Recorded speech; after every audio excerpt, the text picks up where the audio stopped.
नमस्कार दोस्तों, back to our channel friends. मैं सबका अपने चैनल स्टॉक्स फॉर लाइफ पे बहुत स्वागत करता हूँ। दोस्तों, ये फिल फैमिली डे फिलिंग बस केमिकल स्टॉक में करना क्या है ये सबके मन में चल रहा है।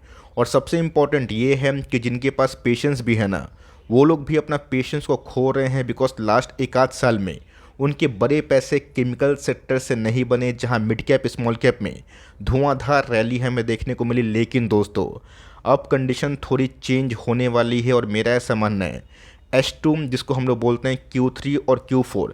Q3 में दोस्तों ऐसे बहुत सारे एनालिस्ट को लगता है कि बहुत सारी केमिकल्स कंपनी ने ना bottoming out condition sign show कर दी है और उसके बाद हमें ग्रेजुअल रिकवरी भी देखने को मिल सकती है। तो ऑफकोर्स अगर आपने इतने टाइम होल्ड किया है, आने वाले 6 महीना बहुत इंपॉर्टेंट होने वाले हैं। और मेरा ऐसा मानना है आपको एक चीज़ बिल्कुल भी नहीं भूलनी है, और वो चीज़ क्या है आपको वीडियो में ही मिलेगा। लेकिन साथ ही साथ दोस्तों, केमिकल्स एक ऐसा सेगमेंट है जो राइजिंग जीडीपी के संग बहुत ही बड़ा कंट्रीब्यूशन अपने तरफ से देता है और उनके शेयर होल्डर्स को ना काफ़ी फ़ायदा मिलता है।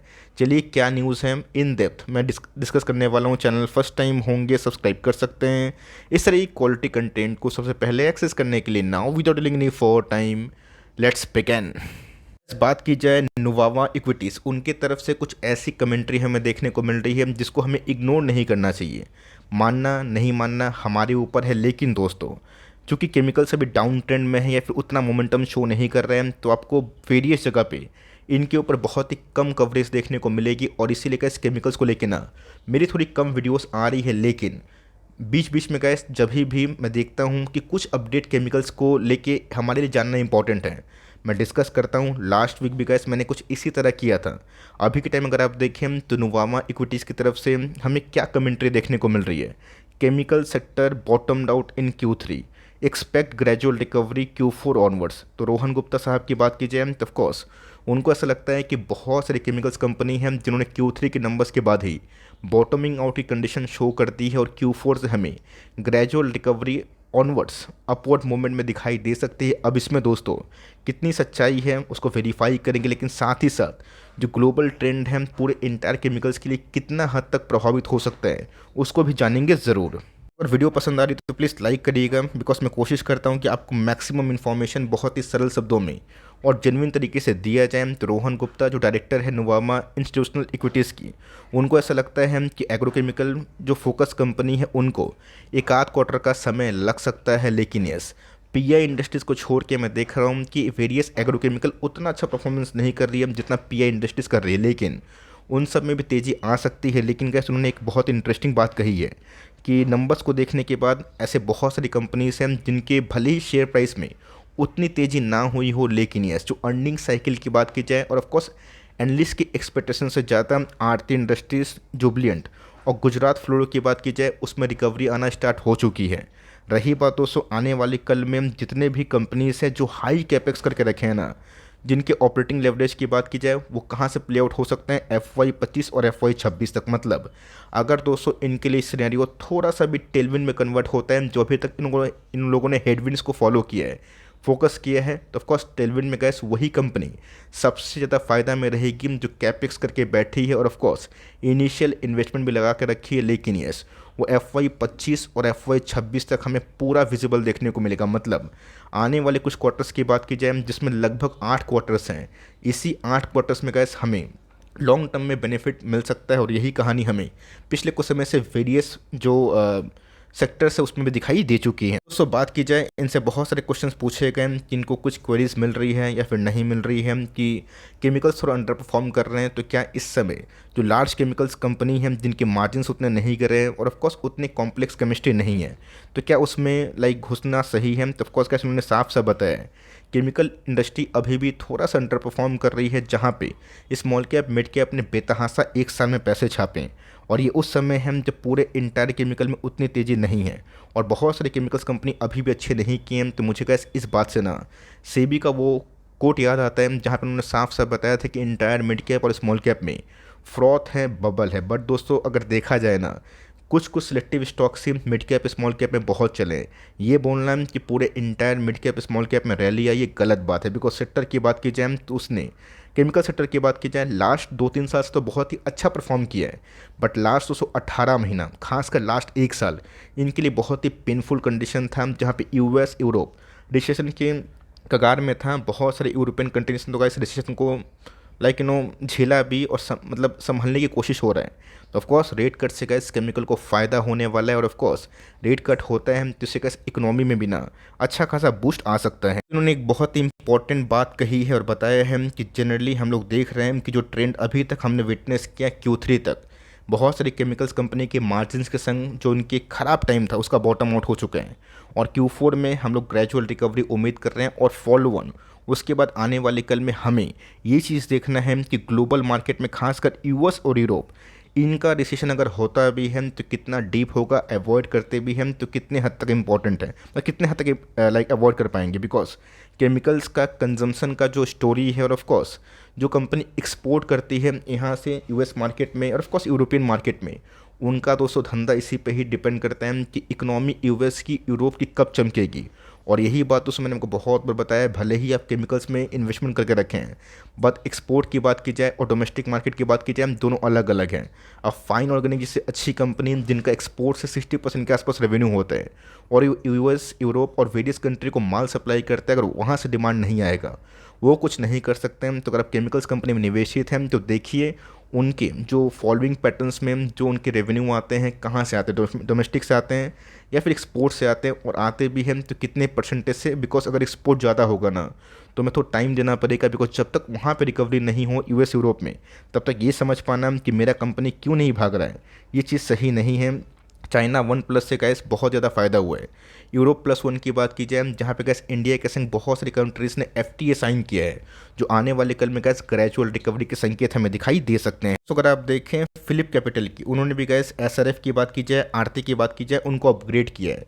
SRF के नंबर्स गैस Q3 में कितने ख़राब थे बताने की आवश्यकता नहीं है, मतलब एकदम आधा हो गए थे, और एनालिस्ट के अनुमान से भी ख़राब नंबर्स थे। लेकिन फिर भी क्यों नहीं गिरा, इसलिए नहीं गिरा क्योंकि उनके गाइडेंस गैस Q4 से बहुत ही अच्छे आएंगे, यही उन्होंने बताया था। तब कोर्स गैस फॉलोइंग कुछ कंपनीज़ को उन्होंने अपग्रेड किया है, होल्ड किया है, सेल किया है।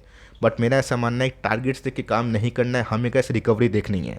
कंपनीज में रिकवरी आएगी तो हमारे पैसे भी ज़रूर बनेंगे। अगर आप देखें तो वेरियस एक्टिविटी हमें देखने को मिली, जहाँ पे कैसे H1 तो ऐसा लग रहा था जिसमें Q1 और Q2 है कि केमिकल्स ख़त्म हो जाएंगे, लेकिन दोस्तों Q3 से ना बहुत सारी केमिकल्स कंपनी में बाउंस बैक भी देखने को मिला। आरती इंडस्ट्रीज 438 से 700 के आसपास भी गई थी, आपको याद होगा। तो वेरियस कंपनी का वही है, अभी भी हेडविंड्स को फेस तो कर रही है, बट येस इनकी डिमांड की बात की जाए या फिर फॉलिंग एक्सपोर्ट्स की बात की जाए, रेड सी क्राइसिस की बात की जाए या वेरियस एक्टिविटीज़ की बात की जाए, उसके बावजूद भी हमें यूरोप और यूएस का मार्केट देखना है। बिकॉज कौन सी कंपनी कहाँ पे एक्सपोर्ट कर रही है और कितना एक्सपोजर है, ये देखना क्वाइट इंटरेस्टिंग हो जाता है। बहुत सारे स्टॉक्स की बात की जाए अपनी रेटिंग दी है, किसी में न्यूट्रल तो किसी में बाई। तो आप देख सकते हैं कि आरती इंडस्ट्रीज को गैस इन्होंने 760 के आसपास बताया, SRF को 2700। टारगेट्स गैस मत देखिए, बिकॉज जब कोई एक इंडस्ट्री में तेज़ी आती है ना, वो तेज़ी कंटिन्यू होती है। मुझे गैस अच्छे से याद है, आज से 1 साल पहले 1.5 साल पहले की बात की जाए, टाटा मोटर्स का टारगेट कितना था, 460, 500, 525, 570, 580, 600। आज गैस टाटा मोटर्स कितना है, 1000 के ऊपर है ना। बजाज ऑटो की बात की जाए, मारुति की बात की जाए, वेरियस कंपनी जब दोस्तों उसमें ट्रेंड चेंज होता है ना, टारगेट्स ऊपर जाते हैं और नए टारगेट्स आते हैं, नंबर्स बढ़ते हैं। और जब कोई कंपनी डाउन ट्रेंड में रहती है तो टारगेट्स गैस हमेशा नीचे बनते हुए देखने को मिलते हैं। तो इंडस्ट्री में गैस कितनी इन्फ्लोज आ रही है, इसको देखे बिना हम लोग जज नहीं कर सकते। बिकॉज बुल मार्केट में सेंटीमेंट कुछ अलग होता है, बियर मार्केट में कुछ अलग होता है। और जब कोई कंपनी एक कंसोलिडेशन फेज में होती है, वहाँ तो गैस कंपनी में ना काफ़ी हद तक हिम्मत लोगों की टूटती है। दोस्तों बात की जाए जेमी डिमोन की, जो JP मॉर्गन के हैं, उन्होंने गैस बताया है कि जिस हिसाब से इन्फ्लेशन को काबू करने में अभी भी फेड की बात की जाए उनकी खटिया खड़ी हुई है, इस बात को फटाफट मान लेना कि यूएस अवॉइड करेगा रिसेशन को, वो चीज़ सही नहीं है। अगर ऐसे ही रेट कट कम अगर होते गए तो इन्फ्लेशन बढ़ेगा और इससे उसको नुकसान होगा।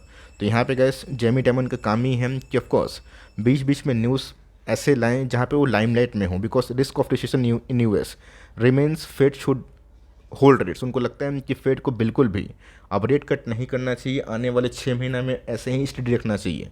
अब इसमें कितनी सच्चाई है नहीं है, ये तो गैस इन्फ्लेशन के आंकड़े से ही हमें समझ में आ सकता है। दोस्तों ECB की बात की जाए, उनको तो गैस रिसेशन से ज़्यादा खतरा इन्फ्लेशन का लगता है। बिकॉज इन्फ्लेशन काबू नहीं होंगे, रिसेशन का खतरा होगा, रेट हाइक कंटिन्यू होगा और ऑफकोर्स रेट कट का नामो निशान नहीं। लेकिन यस अगर इस क्वार्टर की बात की जाए, वेरियस एक्टिविटी की बात की जाए, उसमें अगर जोरदार पुश मिला तो मेरा ऐसा मानना है कि यूएस और यूरोप अगर रिसेशन निकलता है, रेट कट अगर होता है, पूरे इंटायर केमिकल्स को फ़ायदा होगा। तो ऑफकोर्स का 3 महीना तो कैसे ऑलरेडी बीत गए हैं।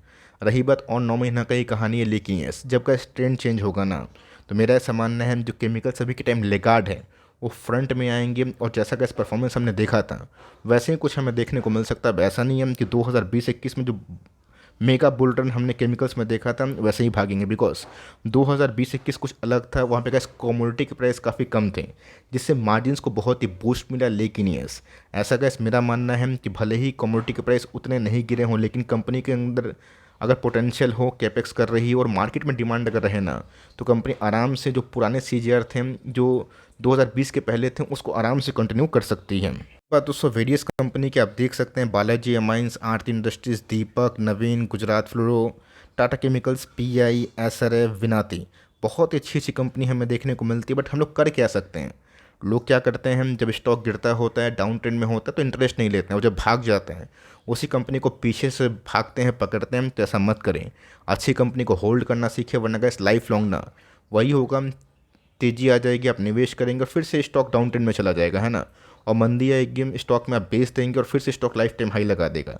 अच्छी कंपनी में जब तक आप सफ़र नहीं करेंगे बड़े पैसे नहीं बनते हैं, ऐसा गैस मेरा पर्सनल अनुभव अभी तक कहता है। संग दोस्तों मैं आपको एक ही बात बोलूँगा कि अगर आपको अच्छी तरह से जीतना है तो फाइन ऑर्गेनिक का गैस मैंने एक एग्जाम्पल दिया है, कोई रिकमेंडेशन नहीं है। मैं गैस इसलिए बता रहा हूँ क्योंकि आप चाहे तो वेरियस वेबसाइट पे स्क्रीनर हो या फिर वेरियस वेबसाइट जो आपको अच्छे लगते हैं वहाँ पे जाके इनका डोमेस्टिक मार्केट और एक्सपोर्ट मार्केट देख सकते हैं। और ये भी देख सकते हैं कि FY 21 से FY 22, 23, 24 क्या हमें देखने को मिल रहे हैं, कितना एक्सपोर्ट मार्केट है, कितना डोमेस्टिक मार्केट है। आपने देखा कि वेरियस कंपनी की, खासकर FCL की बात की जाए, उनके डोमेस्टिक मार्केट कुछ ज़्यादा है ना, जिससे कैसे एक्सपोर्ट में वो कम करती है। तो ऑफकोर्स वहाँ पे क्या क्राइसिस है यूएस यूरोप में, उससे इनको फ़ायदा और नुकसान कुछ नहीं होता है। वो गैस डोमेस्टिक मार्केट में ही फोकस करती है ना। तो डोमेस्टिक मार्केट में इंडिया का जीडीपी गैस 7, 7.25, 7.5% के आसपास से ग्रोथ कर रहा है, तो एक बहुत ही अच्छे आंकड़े हैं। इसीलिए गैस ये कंपनी लाइफ टाइम हाई को जस्ट कुछ दिन पहले ही हिट की थी, और जहाँ पे बहुत सारी केमिकल्स कंपनी आधे भाव पे मिल रही है। बट यस आपको फोकस करना है कि ग्लोबल ट्रेंड कब चेंज होगा, और जिस दिन का इस ग्लोबल ट्रेंड चेंज हुआ ना, बहुत सारी कंपनीज आज नहीं तो बहुत ही शॉर्ट टर्म में, एक आध क्वार्टर में बॉटम आउट कंडीशन कर सकती है। तो ये छोटी सी इन्फॉर्मेशन थी कैसे मैंने केमिकल्स को लेके आप सब तक शेयर की। आपको इन्फॉर्मेशन कैसी लगी और मेहनत कैसे मेरी अच्छी लगी ना, प्लीज़ लाइक कर सकते हैं। और चैनल फर्स्ट टाइम होंगे याद से सब्सक्राइब करिएगा, बिकॉज इस तरह के इन्फॉर्मेशनल वीडियोस मैं आपके लिए शेयर करता रहता हूँ। तो गैस मिलते हैं जल्दी ही, तब तक के लिए bye. Thanks for listening friends, God bless you all.